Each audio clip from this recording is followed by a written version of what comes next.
Hello, everyone. My unit presentation is on exploring themes and historical context in the Crucible.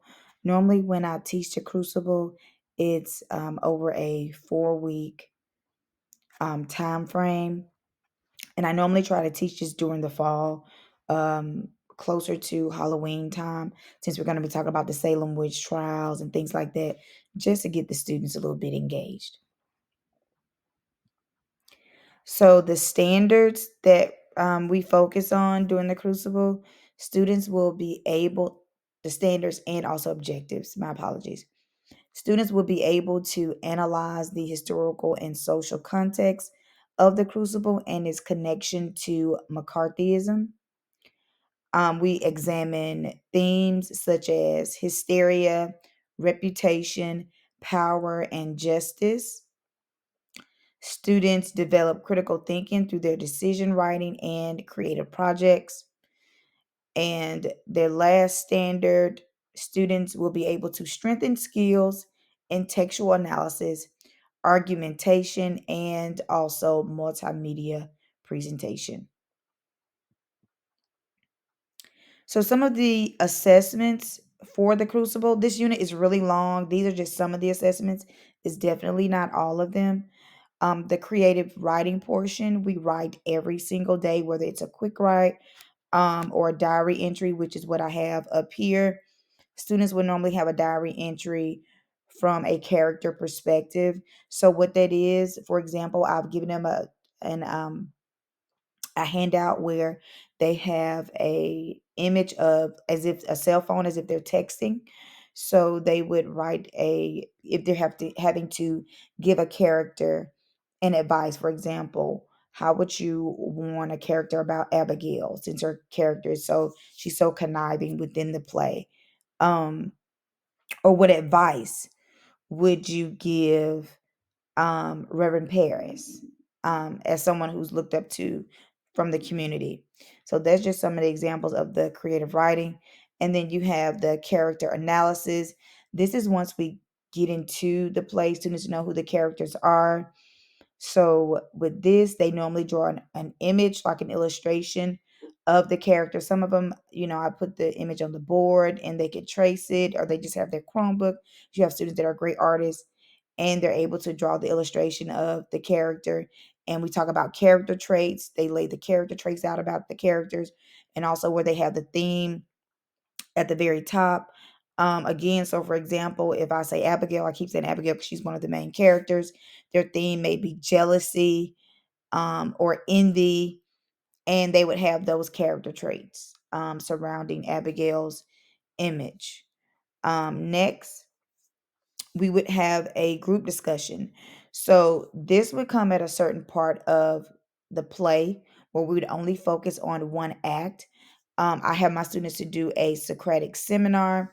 A lot of my students, when they get to me, unless they've been in AP classes or pre AP classes beforehand, they have no knowledge of what a Socratic seminar is. So with this, I provide the students with the questions that they have to answer. I do it where it's an inner circle and an outer circle. So I divide the students into groups of four. And again, I provide questions for them to answer. In the group that's in the circle, they basically have to ask each group member, I'm sorry, those questions, but they also have to create three questions of their own. They don't have to ask all three questions, but they only have to ask one. So, and those questions must be on DOK level 2 or 3, which we discussed prior to the Crucible. So they're asking each other those questions within the group, and again, it's guided, so they know their questions beforehand. But with the questions that they create, they're not allowed to tell their other group members. So that's kind of the twist. They have to know what the play is about. The outside circle, the ones who are not in the inner circle, they're actually recording their responses because they are actually paired up with one person from the inner circle. So they have to record their responses, and how did this person answer the question? Did they even talk within the group? So, and the students know that they're going to be graded on that. So everyone has to ask a question. Everyone also has to respond. So again, it's very guided. But that's the Socratic seminar that I do in my class on a particular act. It's not on the entire play. The summative assessment, one of my favorite parts of the plays, where the students have to create a video soundtrack, analyzing different themes in the Crucible. So again, we talk about themes beforehand, before we actually even start the play. And some of the pre-assessments that we do before we actually get into the play, of course, they have a KWL chart where we may talk about the Puritanism. I'm sorry. We talk about the Salem witch trials. We talk about McCarthyism. Students have an anticipation guide. And with my anticipation guide, students are they're given the anticipation guide. And of course, on anticipation guide, they have statements and they have to say whether they agree or disagree, and they have to state why. But instead of having students sitting down in my class, I have them to get up, and I have a sign on one side of my room that says agree and another sign that says disagree. So once I read a statement, the students go, I'm sorry, on their perspective side of the room. And I would randomly call on students to explain to me why they agree or why they disagree. Um, and sometimes I don't even have to say anything. Students just raise their hand, and it's more like a civil debate, but it gets the students engaged. So I really, really love the way the anticipation guide works out. Also, the quick write that I just mentioned, this is just one example of a quick write. What does the term witch hunt mean in historical and modern context? So I tell them with a quick write, don't think of it as a right and a wrong answer. I just want to get their wheels turning so we could just have a discussion. So whatever it is that they think, and we just talk about it, and then I go into what exactly a witch hunt means. And of course, we have exit tickets. So we just reflect on what we've done that day, and also any play or any story that we read in my class. We always have vocabulary, whether that's a quiz, just an activity, so on and so forth. The learning plan. So these are some of the scaffolding activities that we have. The background.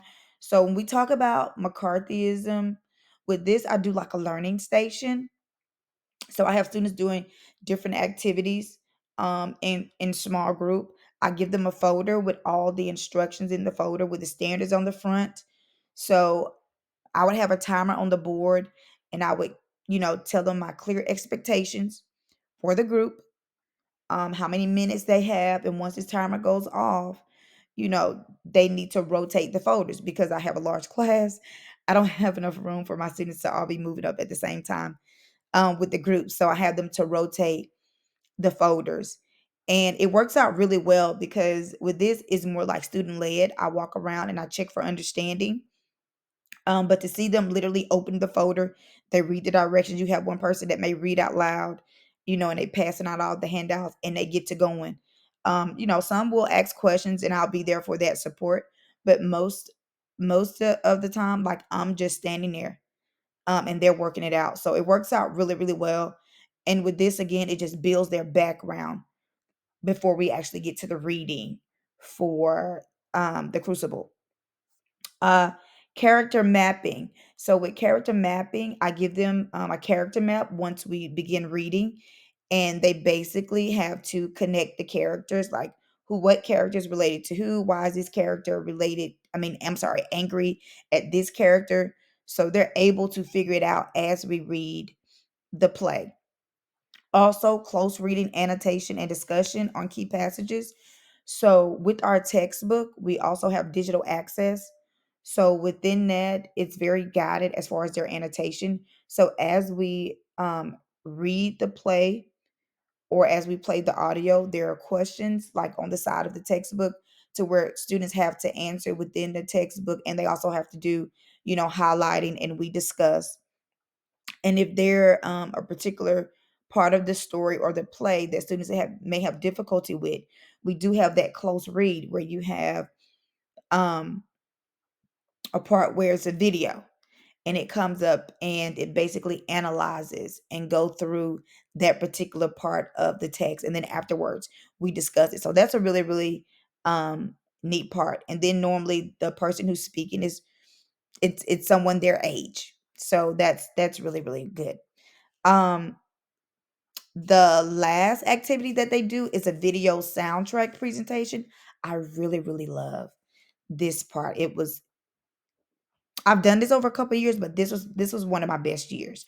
So with this, students create a multimedia presentation where they select 3 to 5 songs that represents the theme of the Crucible. Will they represent the theme of the Crucible? Um, and each song, just they have to justify the textual evidence. So they can't just play a song and say it relates. They have to cite the textual evidence, and it's a visual presentation. So similar to what I'm doing now. And they were also in small groups with this activity. So the students really, really love this, because I just told them long as it's as the song is school appropriate. But to see them choose the songs that they weren't even born yet was just, it was amazing. So here are some of the pictures. So again, as you can see, where they do the character analysis and they have to draw the image, and then they have the character traits. Um, and then the next picture is where they're in small groups where we do our pre-activities. And as you can see, I said I like to do it around Halloween time. I love classroom screens. So I don't know if any other educators are familiar with that, but that's really, really good. And I have my timer on the board. So they work well. As you see, they're working independently, in a group, but also by themselves. So it's more like student led. Um, so the lesson description, again, lesson one, where it's the introduction to the Salem witch trials, and McCarthyism. Watch a documentary, complete a KWL chart. They have their anticipation guide. There's also another activity that I did not mention. Like I said, this lesson is 4 weeks, so we do a lot of things. I have the students, when we talk about McCarthyism and we talk about the Red Scare and hysteria, I play a game with them where I have the students, I give them a white paper, and it's just balled up, and I say, if you have an X, then you're a witch. Um, and your goal is to convince your other classmates that you're not a witch, but you can't tell anybody what you have on your paper. They were like, "Well, Miss Draper, how can I prove to them that I'm not a witch?" I was like, "Well, you have to, that's your task. You have to convince your classmates that you're not a group, that you're not a witch." So their goal is to have the largest group um without having any witches. So of course, they didn't know that nobody was a witch. But to hear the conversations of, "You're a witch. I'm not a witch." "Well, yeah, you're a witch because look at your shirt. Look at your earrings. Oh, your earrings are this or that." So, it just gave them the whole understanding of being accused of a communist during the McCarthyism period, and also the hysteria moment. So when I revealed to them that nobody was a witch, they was like, "Really?" And they was like, "Oh, it was a light bulb moment." So that's an activity that I did not put on here, but the students love it when we do that. Lesson two, reading and discussion. We also focus on hysteria and empower with that aspect. And lesson three, again, the character analysis with the graphic organizers where they draw the illustration.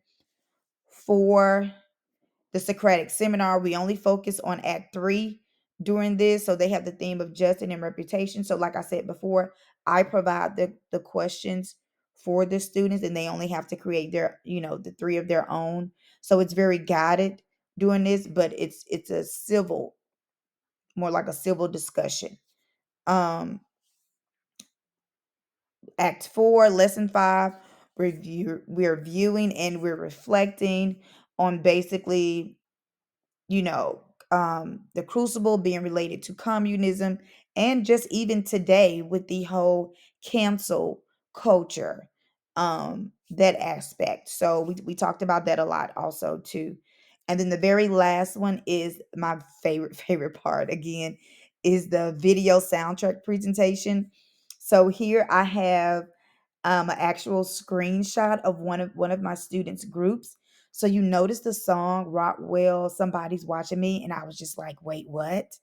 Um, but they have the song title, they have the image of the album cover, and they have the character, Reverend Paris, and the theme, of course, is reputation. I mean, I'm just looking at the graphics. The graphics is just amazing. How they have the cross, and they had to play the clip of the song, so that's why you see the YouTube video, and then below that they have in Act One because they had to go in chronological order. So all this played a part. It had to go in chronological order. It didn't matter what part of the act, but as long it was from Act One through Act Four. So they talked about Reverend Paris. They had to cite evidence, and they have why they said the they chose a song about I always feel like somebody's watching me. So and then the clip from the line is always I'm sorry from the play. I always feel like somebody's watching me and I have no privacy. So I just thought that was just amazing. The students did really, really well. I love, again, I can't stop saying this enough, but I really, really love when I teach the crucibles and the crucible and the students enjoy it so much. And just to hear them when we even read the play out loud, it's amazing because I just didn't think I was like, oh God, this is gonna be a struggle. But and I think the background actually helped them also. But to hear them read this play, one of my classes was just amazing, amazing. They got into the characters so much. So, yeah, this is my unit lesson of the Crucible. Thank you for listening. Um, have a great day. Hope you enjoyed it.